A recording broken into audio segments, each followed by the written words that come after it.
Welcome to Hyper Profit. I'm Andrew Edwards, and while none of this is financial advice, today I want to tell you about a few stocks that I believe are set to rise. I've got 3 stocks in particular to talk about, and I'm adding additional shares of all of these to my portfolio, including one that I'm doing as soon as I finish recording this video that I'll be buying in the aftermarket. In fact, let's start with that one. It is Pinterest, ticker symbol PINS. It is currently sitting at $85.50 per share. Now, of all the stocks I talk about today, this is the one that I don't already have a position in, and that's my fault for consistently ignoring this one.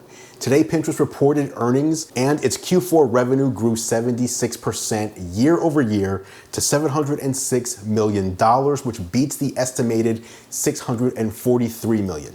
2020 as a whole grew 48% year over year to $1,693,000, and their global monthly active users, so this is counting people who actually used Pinterest in a given month and not just dormant accounts, grew 37% year over year to 459 million. So tremendous growth across the board, but what stuck out to me was when they said, our current expectation is that Q1 revenue will grow in the low 70% range year over year. So Q4 just grew by 76%, and they expect Q1 to grow by a similar amount. So basically what that means is Pinterest is not slowing down. Additionally, analyst estimates for Q1 are 430 million, while Pinterest is giving guidance of 460 million. And I kept hearing people say that the international market will never monetize with Pinterest. Well, total international revenue for Q4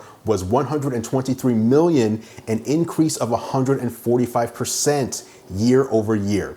So Pinterest is bigger than people thought and more profitable than people thought, and I include myself in that statement. Now, I mentioned that I don't own any Pinterest, but it shot up by almost 9% in the aftermarket due to this news, and I'm expecting it to rise more tomorrow when the market opens, so I'll be buying Pinterest this evening in the aftermarket on Webull. If you want to buy into Pinterest as well, ticker symbol PINS, before the market opens, you'll need an account at Webull. Link is in the description. Webull will give you a few free stocks for signing up, but the main benefit is that you get an extra 8.5 hours of trading time each day, split between the pre-market and the aftermarket. That's where I do a lot of my trading. Again, link in the description below. Let me know if you actually own some Pinterest, and if so, when you picked it up. Up next, let's talk about Peloton, ticker symbol PTON. And I'm specifically focusing on the buying opportunity that's presented itself here in the aftermarket. Now, as we can see here,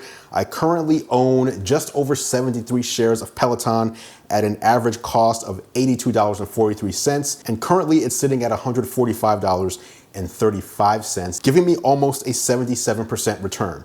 By the way, if you want me to go over my full portfolio in a future video, drop a like and let me know down in the comments. And if there's interest, I will make it happen. And be sure you're subscribed so you don't miss any future videos. Okay, so Peloton, here's the thing.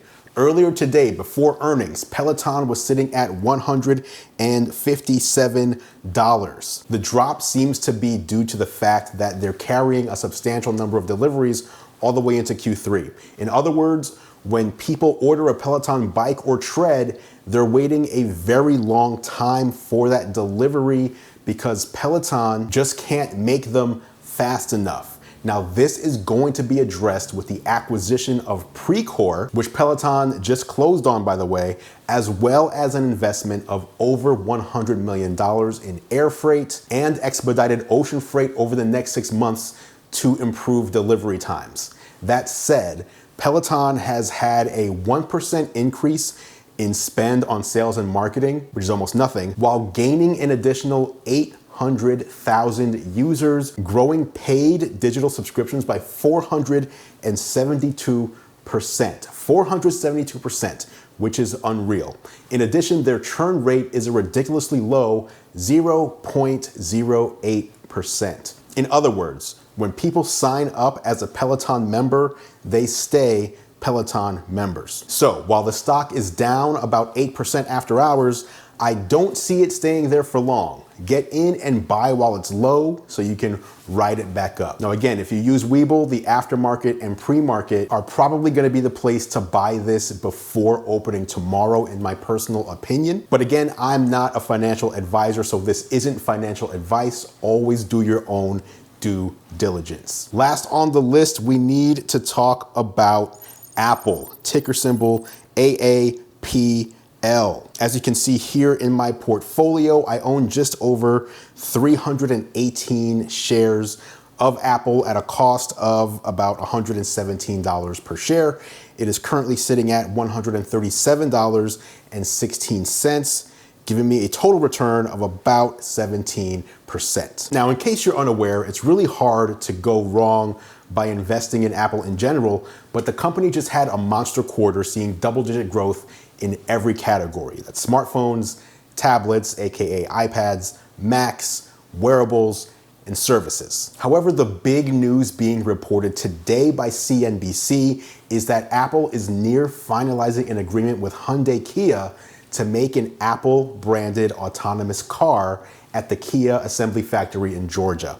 Now, this is Apple's Project Titan, which has been in the works for several years now. The main feature of the Apple car will be that it is fully autonomous. So unlike current Tesla vehicles, which have the autopilot feature but require the driver to be paying full attention at all times, Apple is looking to make a car with no such requirement at all. It's a car that completely drives itself, and everyone riding in the car is a passenger. Now, this is obviously a long-term play, as production isn't even scheduled to begin until 2024 at the earliest, and that could be pushed back. But with Apple getting into the car game, as well as into the virtual reality and augmented reality spaces, I expect the company and the stock to keep crushing it. So there you have it, guys. 3 stocks that I'm either buying for the first time or adding to my positions in, as I expect them to produce some solid returns over time. Again, always be sure to do your own due diligence and research, and only invest in companies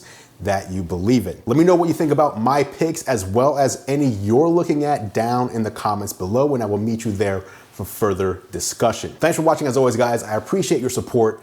I'm Andrew Webbers, and I'll catch you in the next episode of Hyper Profit.